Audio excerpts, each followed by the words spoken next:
मेरा नाम ज़ैनब है। चंद हफ्ते पहले मेरी जिंदगी का सबसे मजबूत सहारा मुझसे जुदा हो गया। मेरे शोहर की विफात के बाद ये घर जैसे खामोशी का कैद खाना बन गया था। न कोई सास, न नंद, न कोई करीबी रिश्तेदार। बस एक ही शख्स था जो इस घर में मेरे साथ रहता था, मेरे शोहर का कम उम्र भाई इरहम, जिसकी उम्र अभी 16 बरस थी।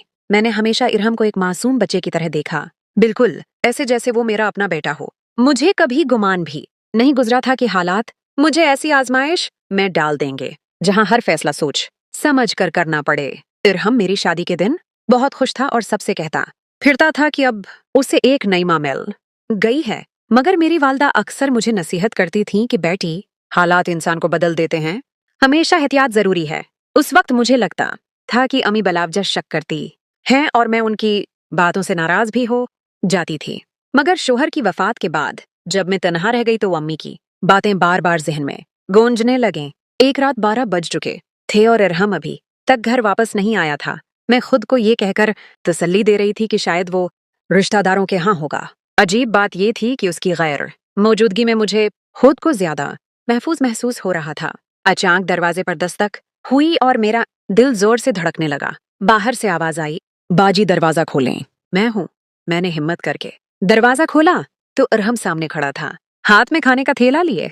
उसने बड़े अदब से पूछा कि मैंने खाना खाया या नहीं, फिर कहा कि उसे खाना बनाना नहीं आता, इसलिए बाहर से ले आया है ताकि मैं भूखी न रहूं। उसकी आंखों में आंसू थे और वो बार बार मुझे सहारा देने की बात कर रहा था। बातें सुनकर दिल नरम भी हुआ और कहीं ना कहीं एक अनजाना सा खौफ भी जागा।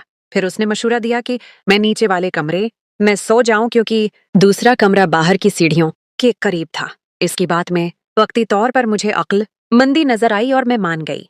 जब मैं कमरे में गई तो वहां रखी कुछ चीजों ने मुझे चौंका दिया, ऐसे सामान जो एक कम उम्र लड़के के कमरे में नहीं होने चाहिए।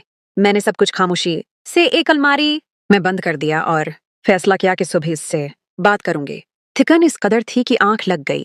हालांकि पिछले कई दिनों से नींद मुझसे रूठ गई थी। जब आंख खुली तो दिन काफी चढ़ चुका था। मैं हैरान थी कि आज इतनी गहरी नींद कैसे आ गई। जहन में कई सवाल थे मगर कोई वाज़ेह जवाब नहीं था। किचन में गई तो इरहम चाय बना रहा था। उसने मुस्कुराकर पूछा कि नींद कैसी रही। इसकी बातों से मुझे अजीब सा इत्तराब हुआ, मगर मैंने खुद को संभाल लिया। मैंने दिल में तय कर लिया कि अब जज्बात नहीं बल्कि समझदारी से काम लूंगी। छोटे दिल अक्सर बड़े राज छिपा लेते हैं और बाज औकात सबसे मासूम चेहरे के पीछे भी खतरे की घंटी बज रही होती है। ये कहानी मुझे यही सिखा गई कि हालात जैसे भी हों, होशमंदी और हदबंदी सबसे जरूरी है। अगर आपको ये कहानी सबकामोज और दिलचस्प लगी हो तो वीडियो को लाइक करें, चैनल को सब्सक्राइब करें और उसे दूसरों के साथ शेयर जरूर करें ताकि मजीद ऐसी कहानियां आप तक पहुंचती रहें।